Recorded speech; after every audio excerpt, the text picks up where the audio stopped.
Are you all good to go when the time comes, Onki? Brilliant. Yep, just Kote, let me know. can you push Kokuu up to the top? Just give me the go ahead.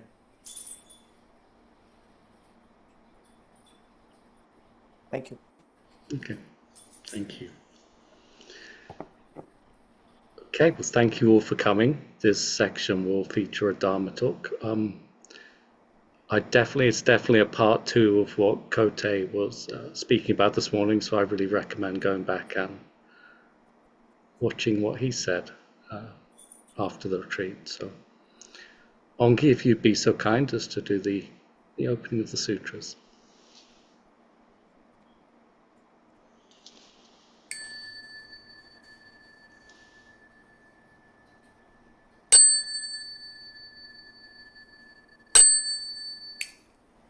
The Dharma, incomparably profound and infinitely subtle, is always encountered but rarely perceived. Now we see, hear, receive, and maintain this. May we all realize the Tathagata's true meaning. The Dharma, incomparably profound and infinitely subtle, is always encountered but rarely perceived. Now we see, hear, receive, and maintain this. May we all realize the Tathagata's true meaning. The Dharma, incomparably profound and infinitely subtle, is always encountered but rarely perceived. Now we see, hear, receive, and maintain this. May we all realize the Tathagata's true meaning.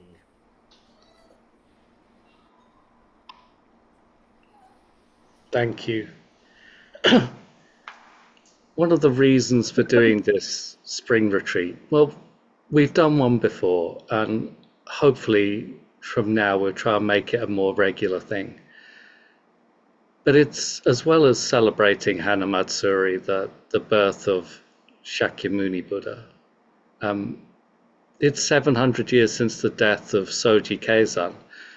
And interestingly, I just want to do a show of hands of how many of you before this have heard of Keizan Zenji? And okay, a fair few of you. How about Denkaroku that he wrote? The record of transmission. Okay. But how many of you have heard of Dogen? And Shobogenzo? So I think you have, Kote. And the fact is that Sotoshu, the head honchos in Japan, who are basically the equivalent of the Catholic Church for Soto Zen, their view is of one Buddha and two founders. And the one Buddha is Shakyamuni Buddha, who founded Buddhism. And the two founders of Soto Zen are Dogen and Keizan. And as you'll hear from Kote's talk earlier, but just a short recap, is that we know that Dogen went to China in pursuit of answers to his questions that he didn't find the answer to in Japan. And he came back with the seeds of that tradition and planted them in Japan. But really, Soto was a very small school until Keizan came along. And he was a bit more flexible than Dogen. He met people where they were at. He incorporated bits of other traditions that people wanted. Dogen's very big on the monasticism and, as you know, the centrality of Zazen in our tradition. A lot of lay people aren't really interested in that. They want rituals of commemoration of their ancestors and blessings and things like that.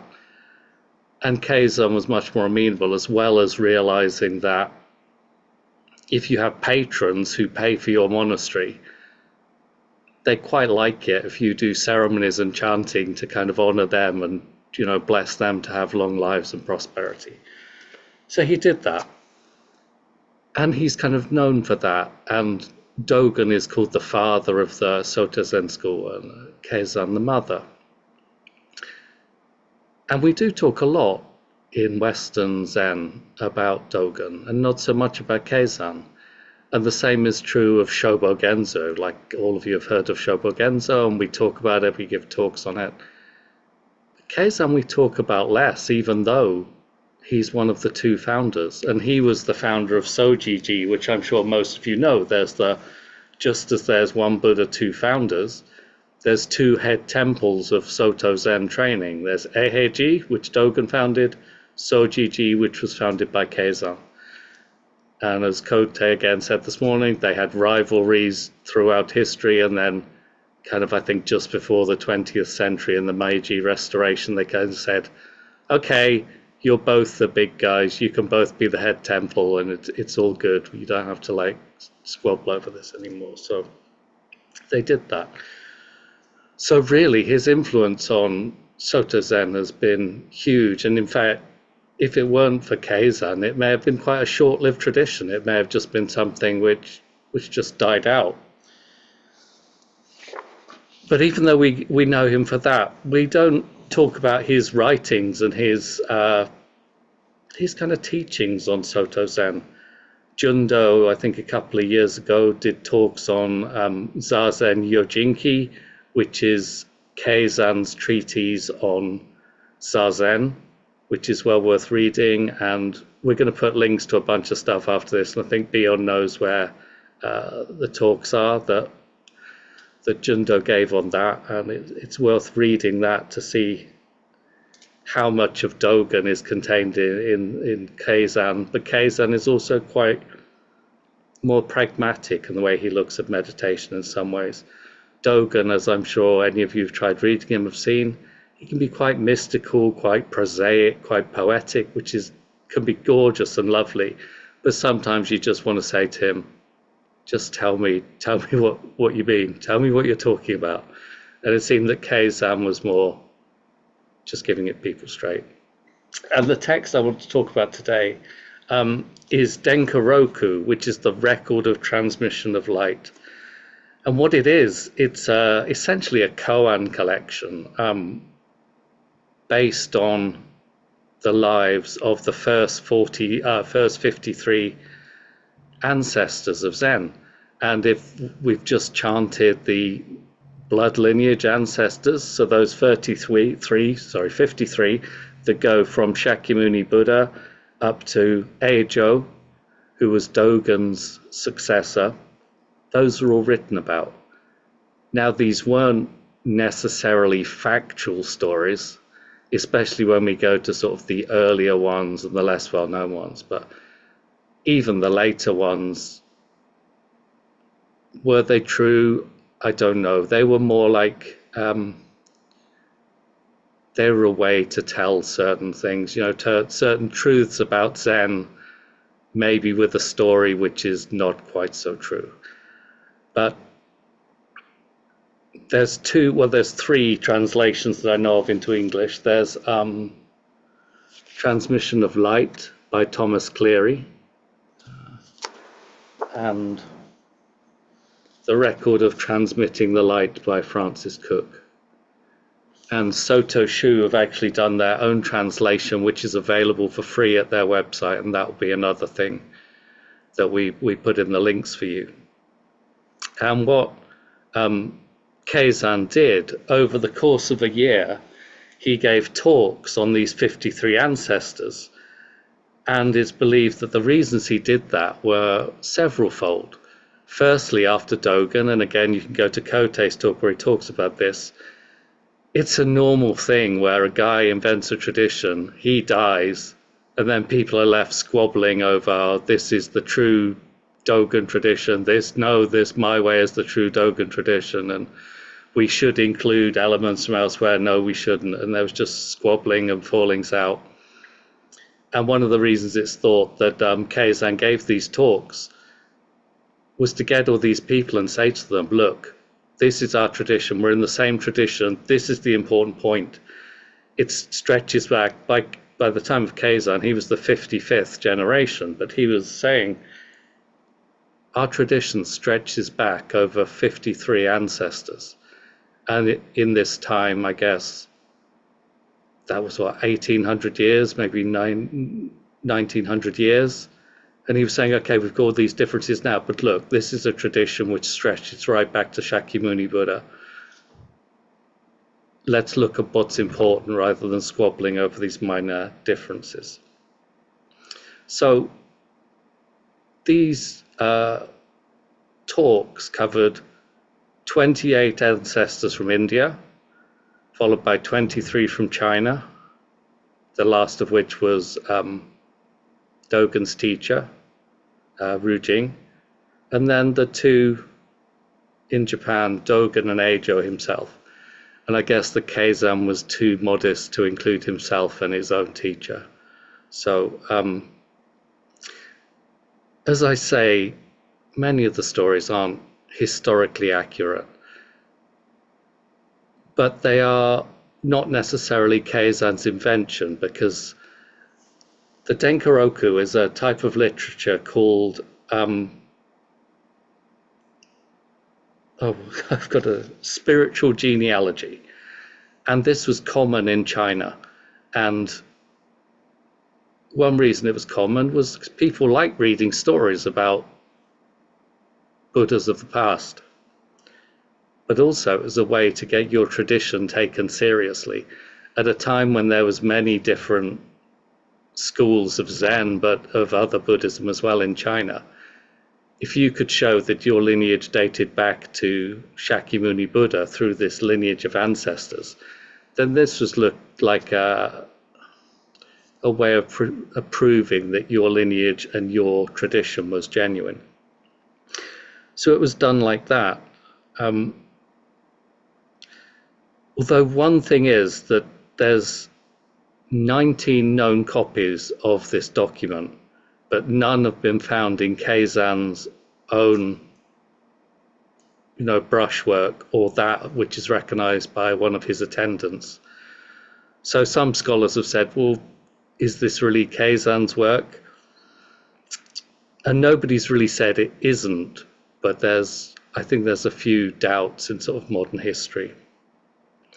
But like with a lot of this work, we know there's other things like this. We don't know much about Bodhidharma. A lot of the work attributed to him probably isn't his.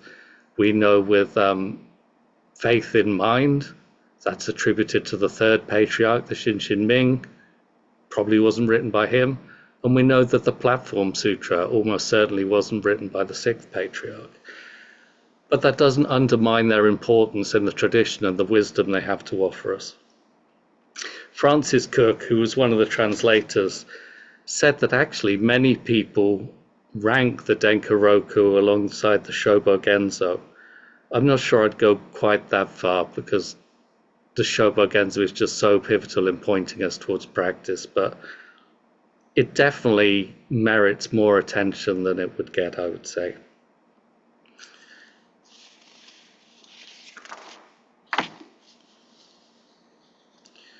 So what the Denkaroku is, although it is the stories of these lineage ancestors, it's done in the form of a koan where, and very much like the other koan collections you may have seen, the Blue Cliff Record and the Book of Serenity, where you have like a short, pithy, just initial case which sets out, the main point of what's happened.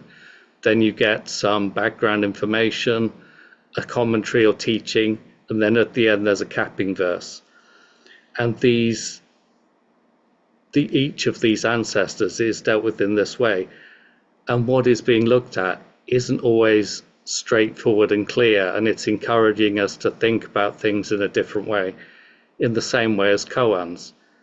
And it is said that some of these have been used in the kinds of Rinzai way of koan work, where you're working with a teacher and expected to present an answer.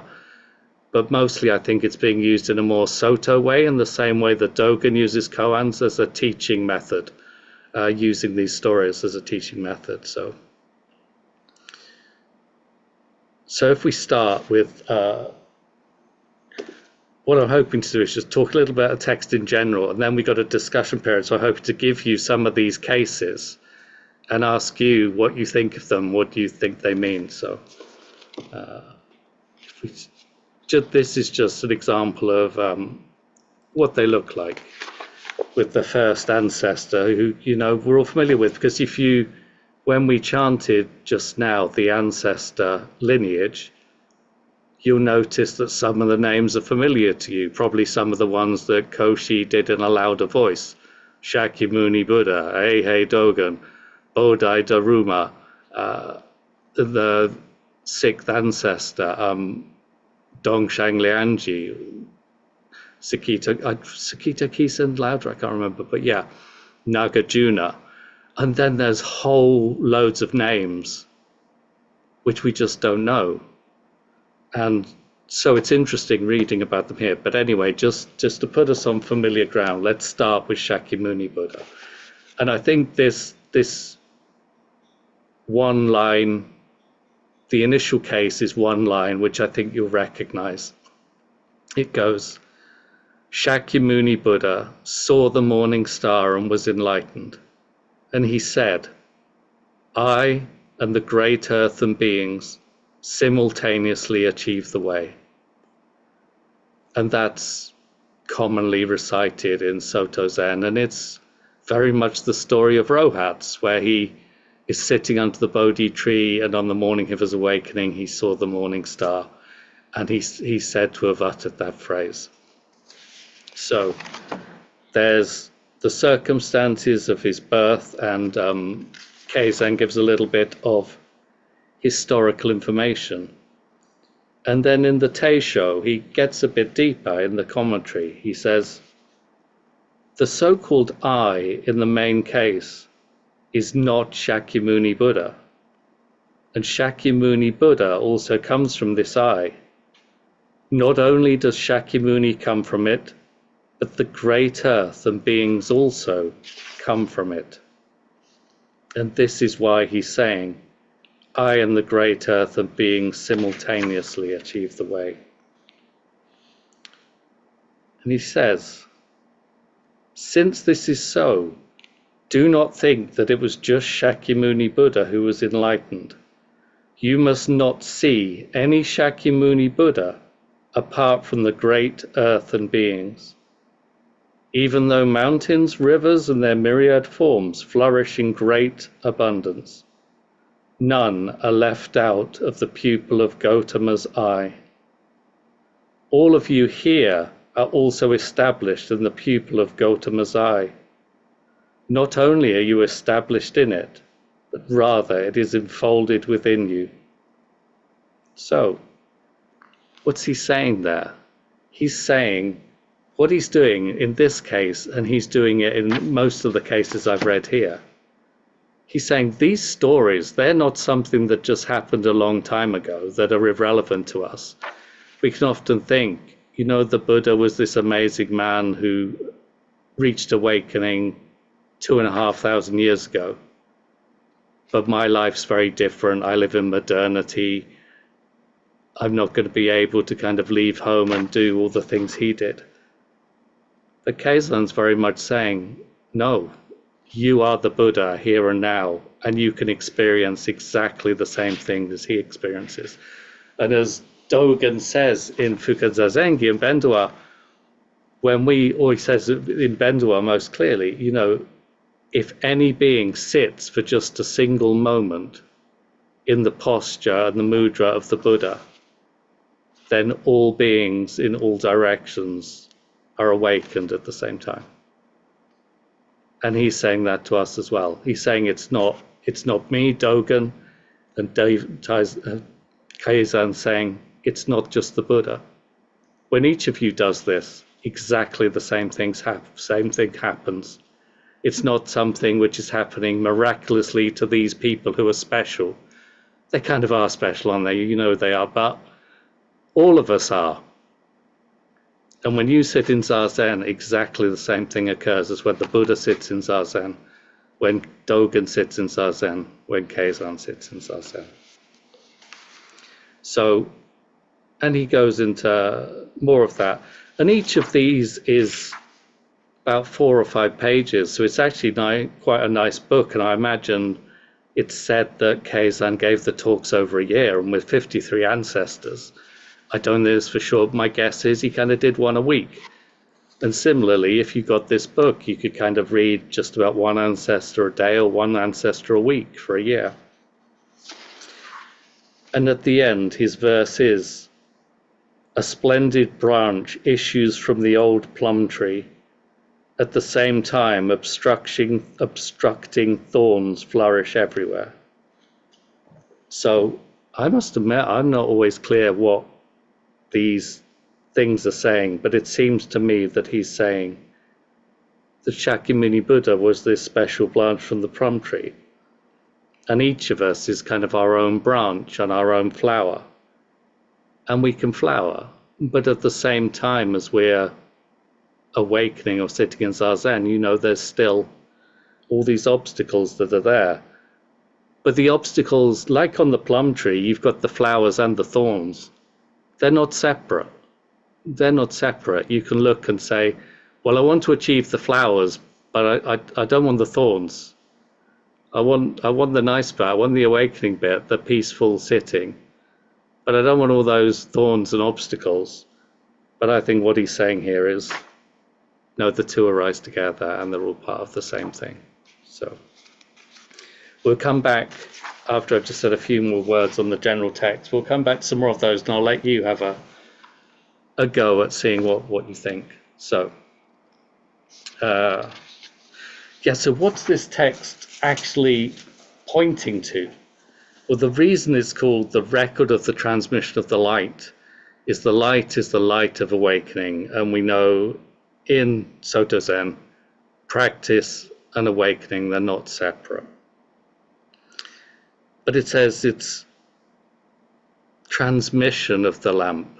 It's transmission, this awakened mind. Is something transmitted between one of these people and the other? Well, it's a kind of Zen answer, isn't it? It's like not yes, but not no either. We know if you've got a lit candle and you hold another unlit candle up to it, it can take the flame. And it can be like that. If you think all of these stories, there's a kind of theme running through them of the master who goes out and he finds a disciple and shares the knowledge with him. And then that disciple becomes the master and then shares with the next person. But it's not just like a candle. If we just sit around with an awakened person, we can definitely learn by watching them watch what they do.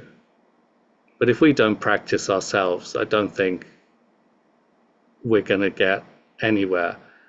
It's great if you find a really good teacher and you listen to what they say. But if you don't put it into practice, the light's not going to be transmitted.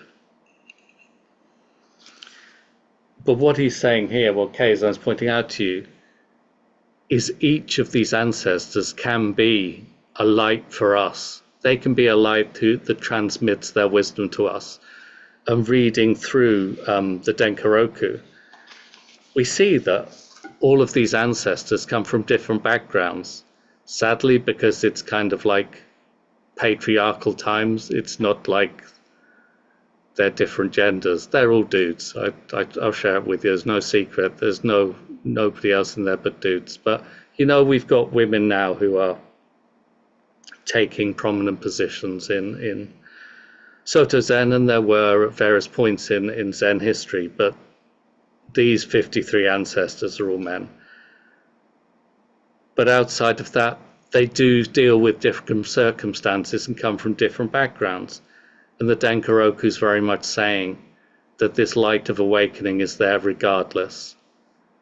And Dogen is better on gender with his bowing to attain the marrow, where he's saying no, that, doesn't matter what gender you are, still the light of awakening's there. But this is more like different circumstances, doesn't matter, light of awakening's there. Awakening can happen to anyone. But also in most of these cases, it's showing awakening happens to people who put the effort in. It's practice and awakening are not separate. And we know the story at the end of Genjo Koan, where there's the monk there with the fan, and the student saying, well, why are you doing that with the fan when the wind's everywhere. And he's basically saying, understand the nature of practice, even though you're the Buddha nature, this light of awakening is within you. If you don't practice, you're not going to express it. So it's very much saying that anyone can achieve awakening, but all of the people in the story, there's a common theme of, although they were picked out by the master because they had a certain spiritual inclination that they saw in them that made them a good student. But you'll see, you read in them, they had to overcome certain obstacles and keep putting the practice in. It wasn't something that just fell to them.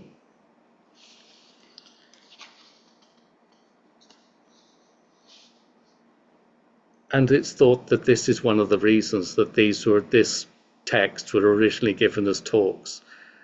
And as I said, this was a time when there was division after Dogen died.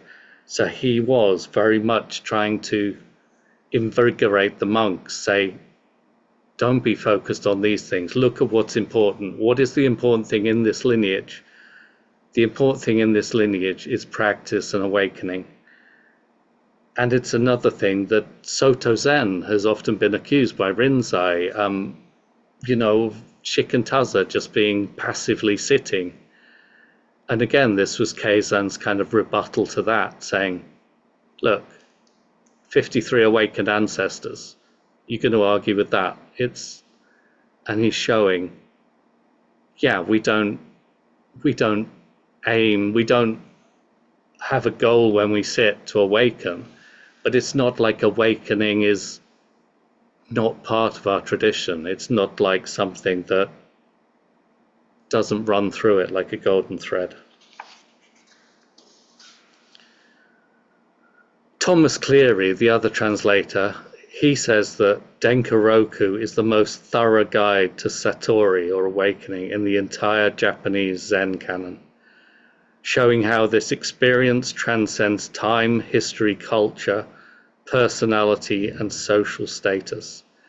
Throughout the text, the transcendent nature experience emerges in a number of different guises, showing itself to us again and again. And what it is for us as modern Soto Zen practitioners, it's a guide on how these people achieved their awakening, how they looked at the world. And in his Teisho, Keizan is just kind of pointing the way, like he did the Shakyamuni. The case is Shakyamuni Buddha awakening under the Bodhi tree, seeing the morning star and declaring, I and all beings attain awakening. And Keizan is saying, look, this is what this case means for you here and now. And reading that, it just hits home again and again that awakening is our birthright. And I really do encourage you to read it. And as I say, there is a free translation available at Soto Shu, so you don't even have to buy one of these books. So let's have a look at some of these cases and see what you think. And I'm going to actually pick some of the ancestors that we don't really know so well. And again, you'll recognize their names because we just chanted them. So, but probably you chant their name and I do it. I go through and I'm kind of like, can see myself being gratified when they mention Nagarjuna, because I know what Nagarjuna was, and I've read some of his stuff. And then we say, Barishita, and I'm just like, I'm sure he was a very fine monk, but I know nothing about him. So anyway, we're going to start with Vasumitra, who was the ninth ancestor. And just to say, if you think, if Dogen was the 51st ancestor and Shakyamuni Buddha was the first, where are we now? Well, Jundo is 92nd, and Kote and I and others who've been transmitted are 93, the 93rd generation. So that's where we are now. So let's have a look at Vasumitra. And we'll just start off with the case and see what you think, and then we can go into what Kazan said about it.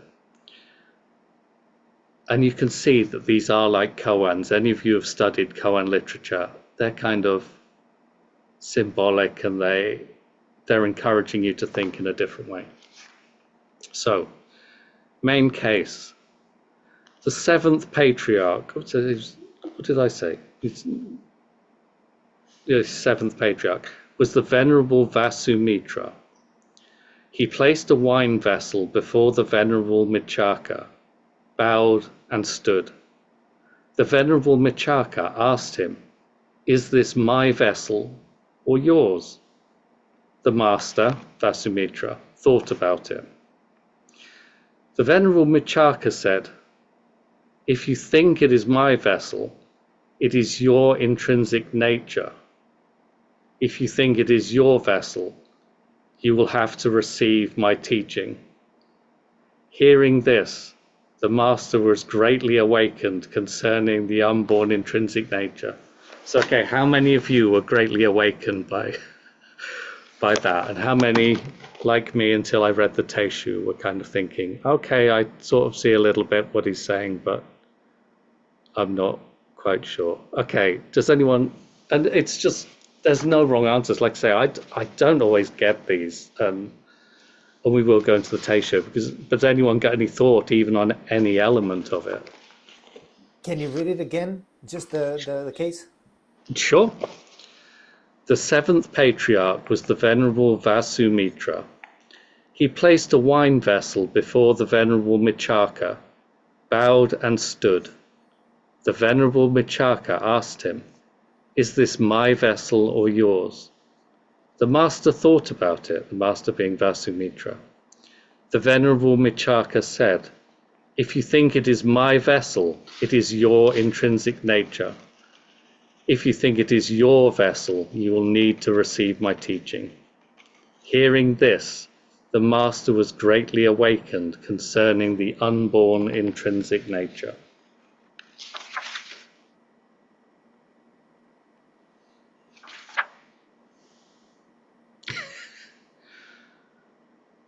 Okay, well, I can, going on, there's, again, the circumstances, which is more sort of historical. Kote raised his hand. Okay, go on then, Kote. If no one else would like to take a turn, I will. Mm-hmm. The question is not, in my eyes, not about a wine vessel. It's about a Dharma vessel. And who is the vessel for the Dharma? The teacher or the student? And if the student thinks the teacher is the vessel of the Dharma, the teacher contains the Dharma, then he still needs the teachings of the master. And when the student understands that there is no vessel, there is no you are the vessel, I'm the vessel, we are all the Dharma, and there is no teaching necessary. I think you are spot on, my friend. So yeah, I think that's very good. So yeah, and let's look at what he says where he makes that clear.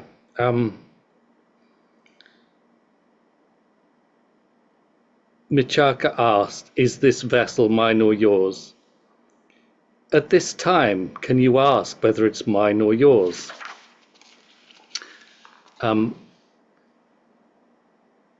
Says, Michaka said, "If you consider it my vessel, it is your intrinsic nature. Thus it is not Michaka's vessel. If you consider it your vessel, you will need to receive my Dharma. Therefore it's not Vasumitra's vessel. Since it is neither my vessel nor yours, the vessel is also not a vessel. As a result, it disappears." And it says here, like you say, Kote, it is when you're thinking about it in terms of, yeah, this teacher is the vessel and I need to get what they have, or I'm the vessel and I'm getting, but really, if we think of there being a vessel at all, it's just everything. It's just the whole, whole great world, whole great universe. So, and the verse he puts at the end is a very nice. It says, just as an echo follows when a bell sounds on a frosty morning, so here, from the first, there is no need for an empty cup. And I think what he's saying, but I'm happy to be open to other people. So I say, I'm not always totally clear on these things. It's just saying, just drop all these ideas of vessels and, filling up or whatever. So if you've got a vessel, what do you want to do with it? If you've got a teacup, what do you want to do? You want to fill it with tea. If you've got a wine vessel, you want to fill it with wine. If you're a Dharma vessel, right. If you're a Dharma vessel, you want to fill it with Dharma. And he's basically saying, do away with those notions of being a vessel and being filled up. Just everything as it is just right now.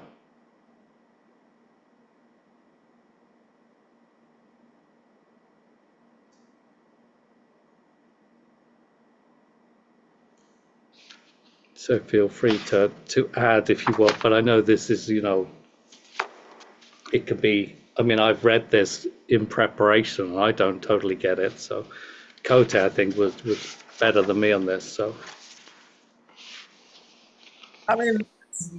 makes no sense to argue if this cup is half full or half empty. You should probably better drink it. Exactly. And I think that's the same even when we're receiving teachings. Don't worry if you're a vessel and whether you're half full of teachings or totally full of teachings or not full of teachings. You just sit there and get the teaching. I think there's also the side of being rigid with distinction, separations, right? If there's an immediate division, me, you, mine, yours, I gave it, thus it's yours. Right. You take it, thus you take it from, it's like the Buddha saying, I and all living beings in the earth and everything attain enlightenment. The second there was a little bit of enlightenment in this world attained, it's readily available for everyone. Yeah. It's a world with enlightenment, and it's the same thing here. It's like the rigidity of labeling and saying this is this and only this and that is that. Right. And it's separating. Cutting into pieces, yeah.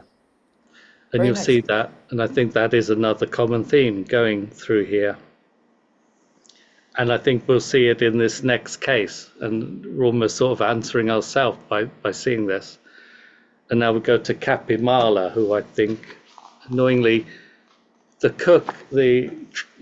Cleary translation has numbers beside each one, which I like. It just tells us which generation they are, whereas Cook doesn't do that. So Kapimala is generation 14.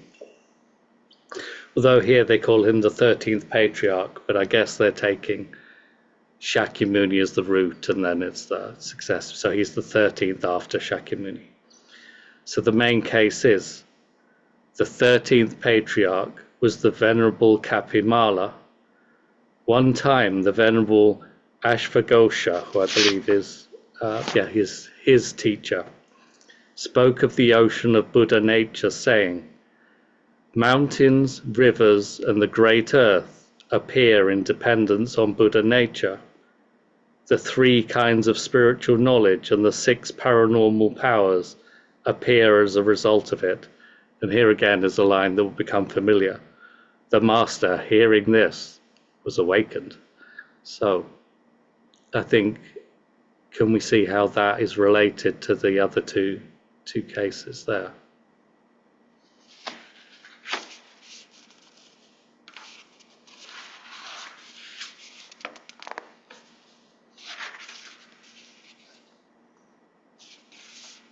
Could you read it once more? Yeah, sure. No, I should do that. I should read them all twice. It's a lot to take in all at once. The 13th patriarch was the Venerable Kapimala. One time, the Venerable Ashvaghosha spoke of the ocean of Buddha nature, saying, mountains, rivers, and the great earth appear in dependence on Buddha nature. The 3 kinds of spiritual knowledge and the 6 paranormal powers appear as a result of it. The master, Kapimala, hearing this, was awakened. So is what he's saying there, mountains, rivers, and the great earth appear in dependence on Buddha nature?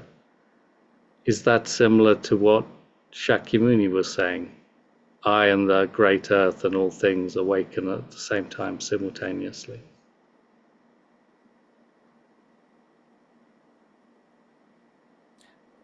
Well, I mean, if you look at Master Dogen and his idea, if we look at Master Dogen and his idea of Buddha nature is the same as emptiness, in that case, everything that arises is an expression of emptiness. Right.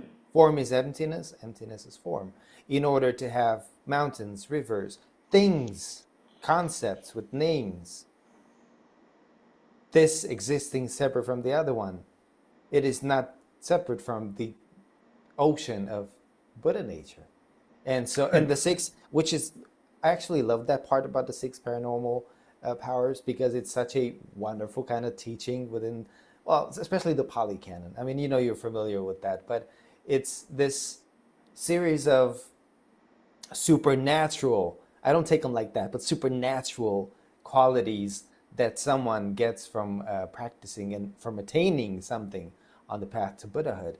But it's just conditioned things that allow us to have insight, to have perception of things around us. So everything that arises, form is emptiness, emptiness is form. Until you get that, mountains are just mountains and rivers are just rivers. And when you get that, you know, they can be plains and fields and anything that it needs to be in every moment. And what is it that Dogen always uses? He uses stones, trees, mountains, tiles, pebbles, and things like that. So yeah, and it is. And the Buddha saying that when he awakens, basically, when he's awakened, he's suddenly saying, well, just everything's arising in dependence on Buddha nature. Everything's. It's quite an absolute thing to say everything's where it should be.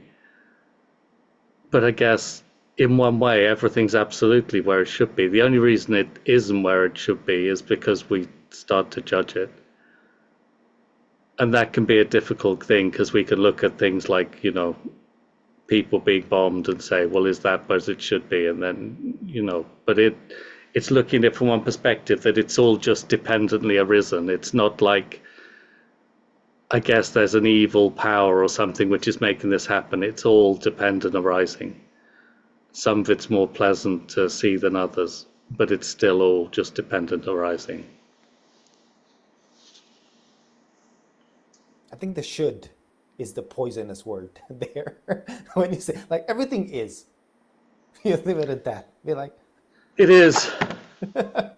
It's tricky, because I know my mind says it is as it is, and I need to do something about it. Because the world, if there's anything wrong with the world, it's because I haven't fixed it yet. And yeah, I think that a lot of bad things comes from us trying to fix stuff. But isn't that the point of understanding conditioned arising of things? If there's causes and conditions put in place, then I can put in place different causes and conditions. And if I think that's true. And so that means I can, if I understand the way things arise, I can change the way some things arise. I don't need to just rest in the middle of crap. Right, and we can say that how things are now are based on the cause and conditions that were before, but how things are in the future depend on what causes and conditions we put into it.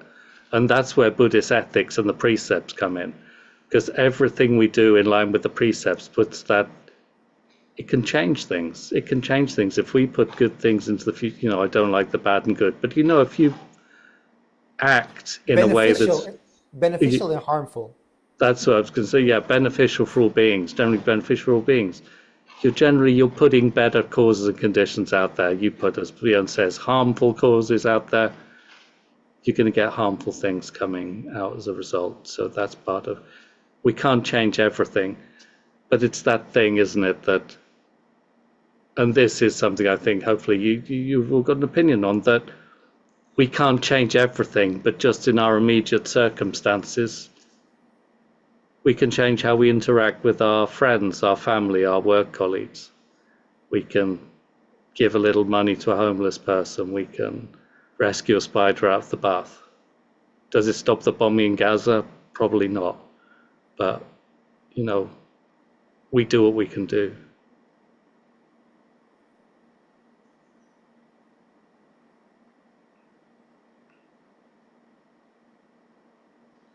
Okay, well, I have one more.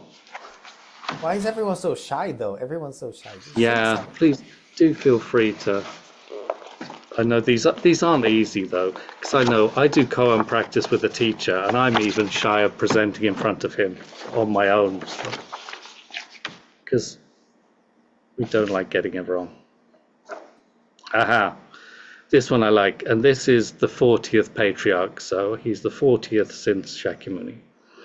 He's Tongan Jalpi, Jalpi. The fourth patriarch was Zen master Tongan Jalpi. Once Yunju said, "If you want to acquire such a thing," meaning awakening, "you must become such a person. Since you are such a person, why be anxious about such a thing?" Hearing this, guess what? The master was awakened. So, I'll say it again. The 40th patriarch was Zen master Tongan Jalpi. Once, Yunju said, "If you want to acquire such a thing," and Yunju was his teacher. I'll just check. Yeah, Yunju Dao Jing or Dao Ying. "If you want to acquire such a thing, you must become such a person. Since you already are such a person, why be anxious about such a thing?" Hearing this, the master was awakened. So now I want to hear opinions. Okay, go on, Nonki. I think saying that if you want to become an enlightened person, but who exactly is an enlightened person, and what does an enlightened person do specifically, and aren't you already enlightened right now? Right, and I'd say, what is it that you're missing right now Yeah, right. that an enlightened person has? Yeah. And it reminds me too, go on show. I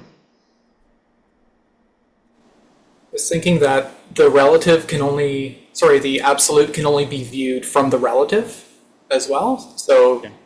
you have to put yourself into that thing's position before you can fully understand it and be able to see. It's almost like a one-way mirror, I suppose. You can only see through it in one direction. It's a neat way of looking at it. Yeah, good. And it reminds me of in Bendel. No, go on, beyond.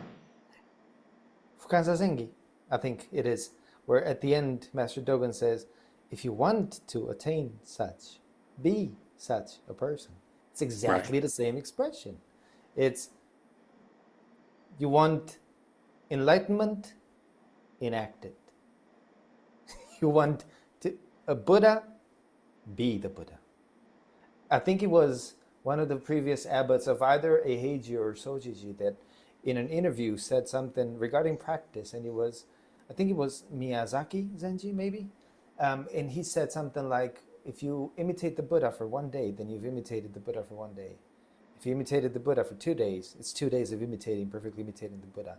If you did it for a lifetime, you were a Buddha. It's the same thing, right? If you want enlightenment, enact it, embody it.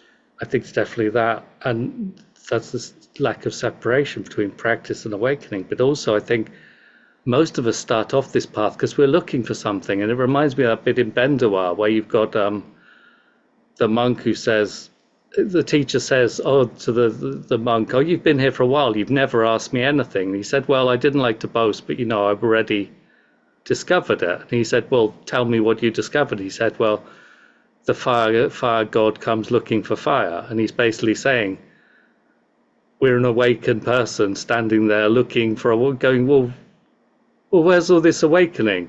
Or somebody else put it, what is it, Haquin, who said, you're standing in the middle of a river saying, I'm so thirsty. Why am I so thirsty? And it's like, we want realization, and we're looking everywhere for realization, except right here, right now. And again, Jundo just gave the talk, which is out of Fukan, the phrase in Fukan Zazengi, where he says, what's the point of tracing after, going to these dusty roads and distant places to seek it? But that's what we do.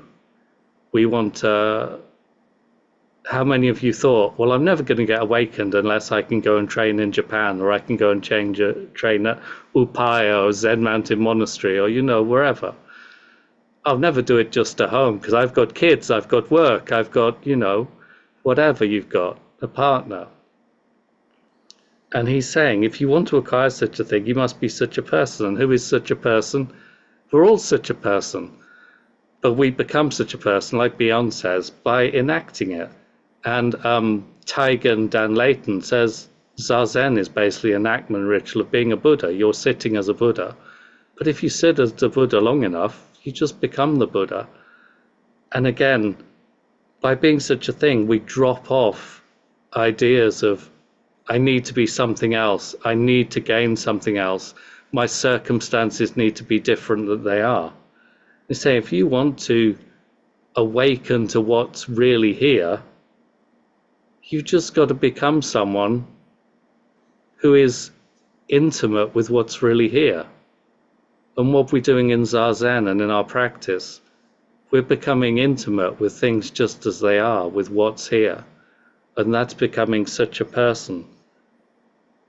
But it takes, I've heard teachers just say, a lot of practice is just letting you, ways of getting you to burn off that desire to attain something until eventually you exhaust yourself and go, well, I guess I'll just be with what is here now. And you go, oh, this is kind of feels like,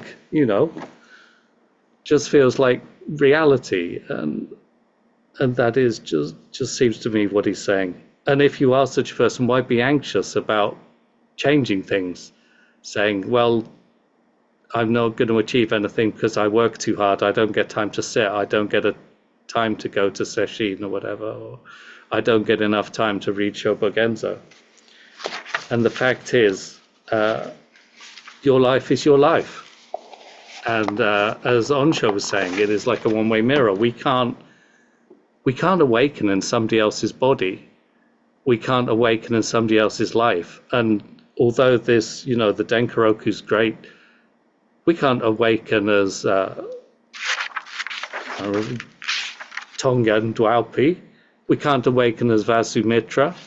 We can't awaken as Dogen. We can't awaken as Shakyamuni. And these stories are all telling us how to be such a person.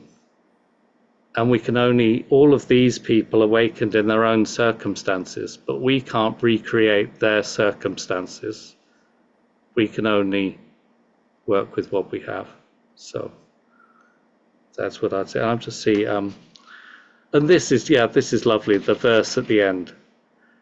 Seeking it oneself with empty hands, you return with empty hands. In that place where fundamentally nothing is acquired, you really acquire it. And that's kind of like, it's like Kodo Suwaki, who said,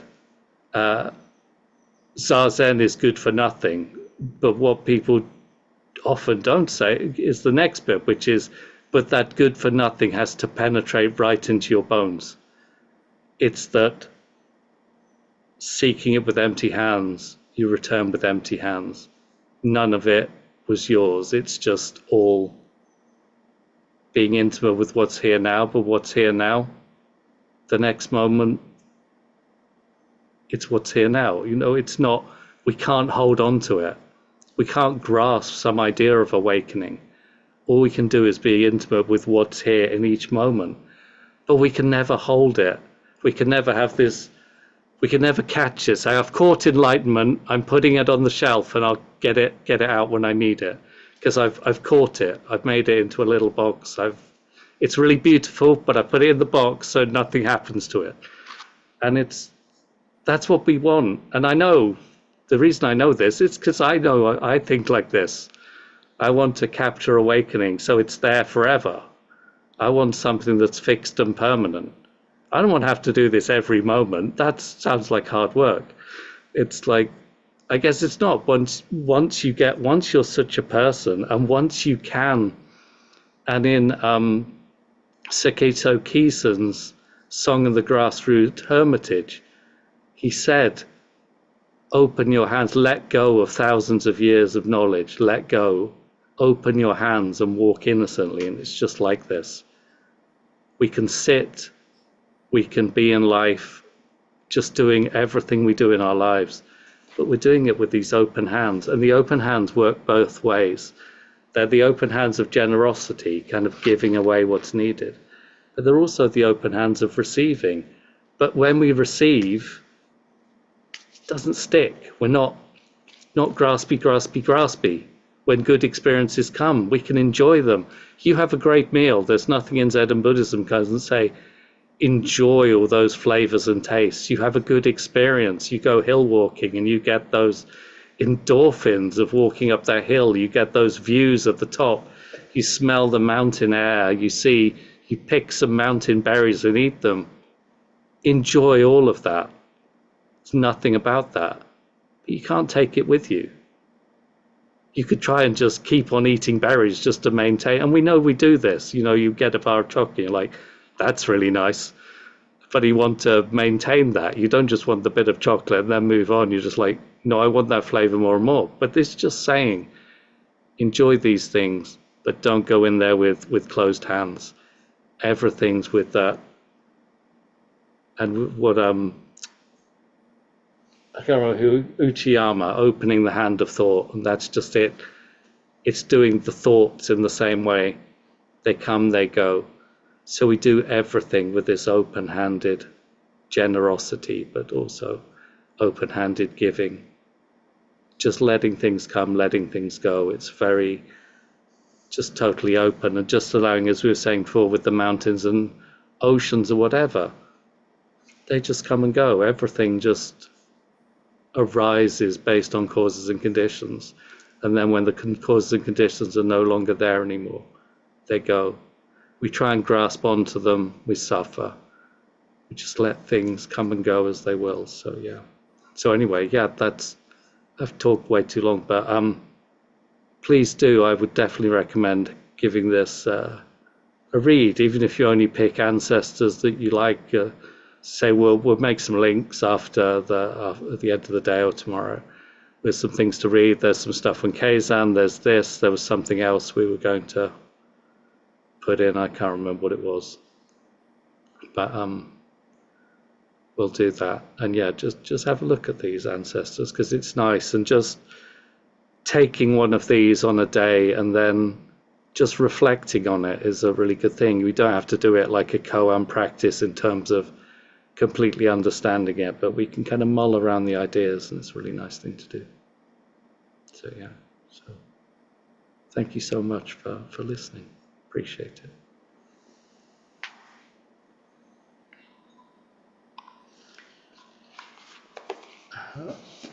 Onki, would you be able to close the sutra?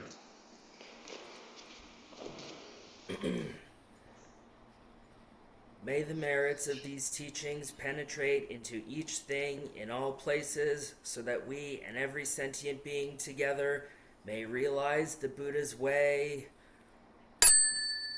All Buddhas throughout space and time. All Bodhisattvas, Mahasattvas, Maha, Prajna, Paramita.